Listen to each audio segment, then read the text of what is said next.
Bonsoir et merci d'être avec nous. Que représentait Chérubin Okende sur la scène politique congolaise? Alors, je pense que dans l'histoire politique récente, c'est l'homme qui a initié la motion de censure contre l'ancien Premier ministre Ilunga Ilunkamba.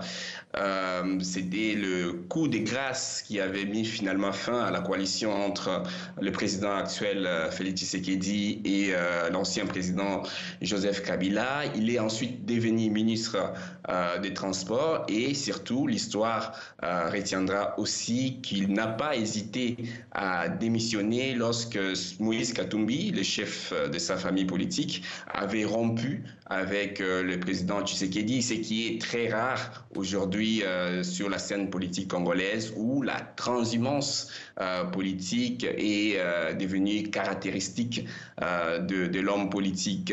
Depuis, cet avocat était devenu porte-parole de Ensemble pour la République, donc le parti de Moïse Katumbi, et il avait regagné son siège au Parlement. Mais il faut retenir aussi que Chérubin Okende a évolué dans le passé dans le sillage de grands noms de la politique congolaise, à l'instar de Samba Kaputu, de Pierre Lumbi, stratège, là aussi ancien conseiller de Moïse Katumbi, aujourd'hui décédé. Trésor Kimangula, tout au long de la journée, vous vous êtes entretenu avec certains acteurs de la scène politique congolaise.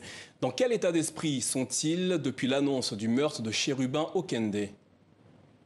Je pense que c'est vraiment le choc. Beaucoup de politiciens sont sous les chocs, des politiciens que ce soit du côté du pouvoir ou de l'opposition. Mais ces crimes odieux traduisent aussi ou représentent un élément nouveau dans ces décors des tensions électorales. Depuis quelque temps, on a senti un peu le rétrécissement du jeu démocratique et cela interroge beaucoup ici sur la suite des événements. Nous sommes à quelques mois des élections. Est-ce que beaucoup de politiques avec qui on a discuté nous disaient est-ce qu'on peut continuer à émettre des avis divergents sans se retrouver comme Chérubin Okende aujourd'hui? Donc ça vient rajouter encore un peu de psychose ici à Kinshasa, alors que la situation sécuritaire est déjà très préoccupante et la tension électorale de plus en plus vive.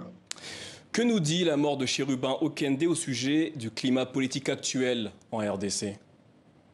Oui, comme je disais, c'est vraiment un décor, un élément nouveau dans les décors politiques très tendus aujourd'hui à Kinshasa, parce que quoi qu'on en dise, et la vérité judiciaire viendra donner son mot là-dessus, je pense que c'est une disparition tragique et brutale d'un homme politique. Et lorsqu'un homme politique disparaît de la sorte, cela a une incidence forcément sur l'opinion publique. Et aujourd'hui, beaucoup interprètent ces crimes comme une atteinte à la vie d'un opposant et de surcroît un porte-parole de l'opposition, d'un parti majeur de l'opposition. C'est donc un virage très dangereux que vient de prendre le pays.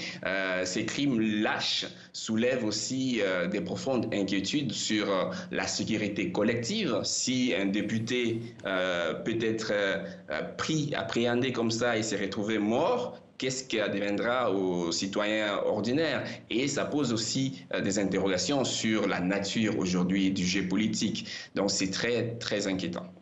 Trésor Kimangula, merci pour ces précisions depuis Kinshasa.